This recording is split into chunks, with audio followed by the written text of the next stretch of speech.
Hello,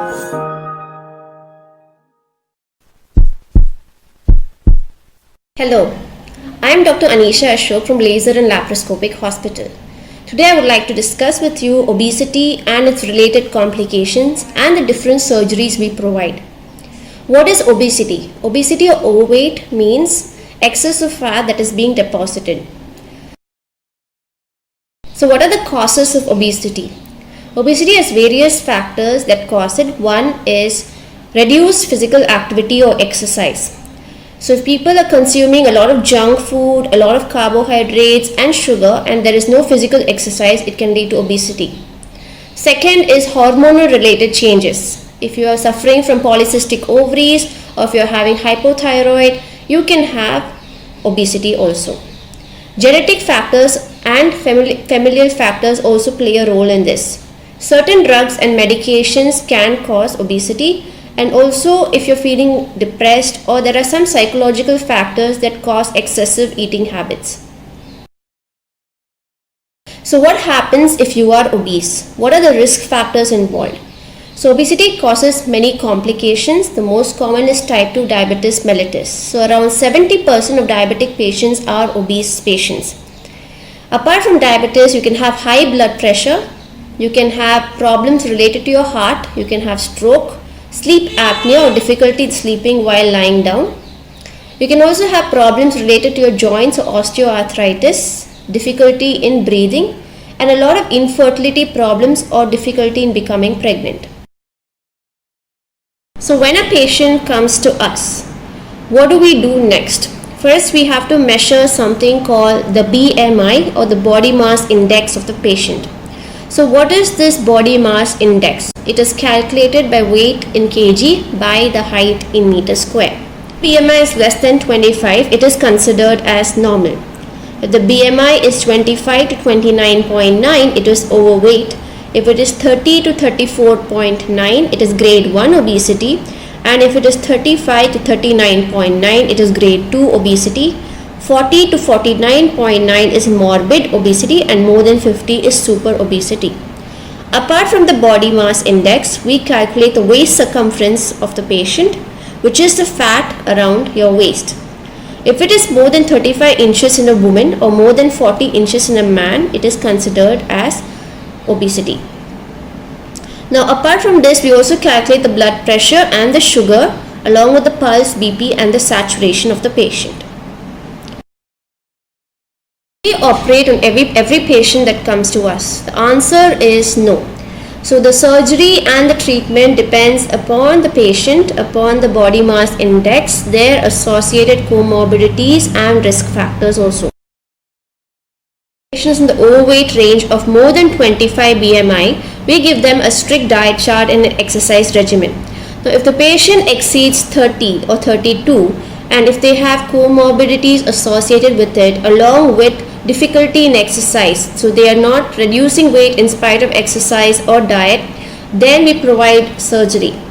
If the patient is more than 40 or 50 along with associated comorbidities, they are provided surgery immediately.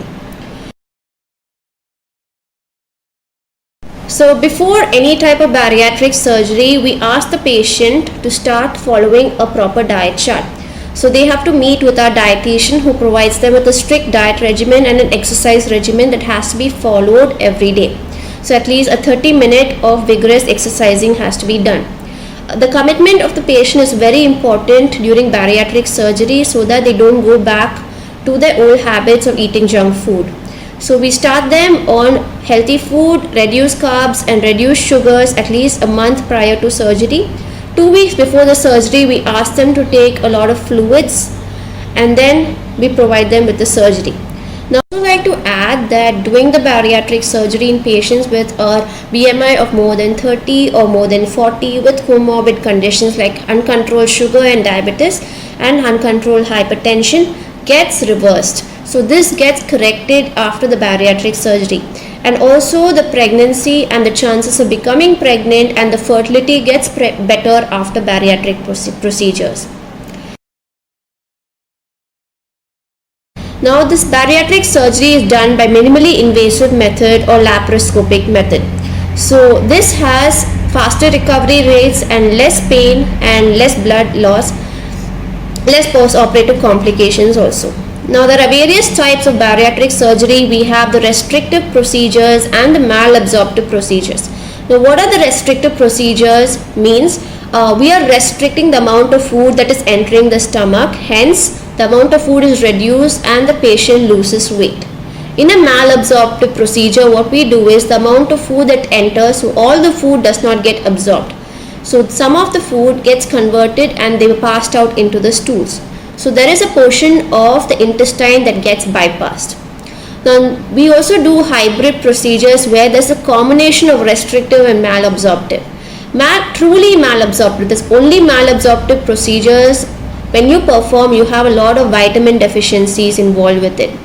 So we don't prefer to do just malabsorptive alone. So I usually do sleeve gastrectomies, which is a restrictive procedure, and gastric bypass or mini gastric bypass, which is a hybrid. Hybrid means it is a restrictive and a malabsorptive procedure. Coming to sleeve gastrectomy, which is a restrictive procedure, what we remove is we remove a portion of the stomach. So around 75% of the stomach is removed, leaving behind a very narrow tube of stomach. So the amount of food you eat here is restricted or reduced. So around 60 to 70% of weight loss is expected with sleeve gastrectomy. We are not bypassing any intestine in this procedure. So after a sleeve gastrectomy, if the patient does not have control on their diet, or if they continue to have junk food and sweets every day, then the stomach has a chance of expanding and regaining its original size. Bypass is done with patients with high comorbid conditions like uncontrolled sugars and BP. Now what we do here is, apart from creating a small gastric pouch on top, we bypass a large portion of the stomach and intestine, so the food does not get absorbed much. Thereby it makes the patient to lose weight. In this picture you can see the duodenum is bypassed, which is the major portion of nutrient absorption, and the stomach is reduced in size. So this causes a lot of weight loss. After the surgery, we slowly advance the patient's diet. First we start them on liquids on the second post-op day and slowly advance them progressively into semi-solids and solids. We make sure that the patients don't have any sugary drinks or anything related to sugar. So they are provided with a diet chart which has to be strictly followed, and they are also mobilized from the second post-op day.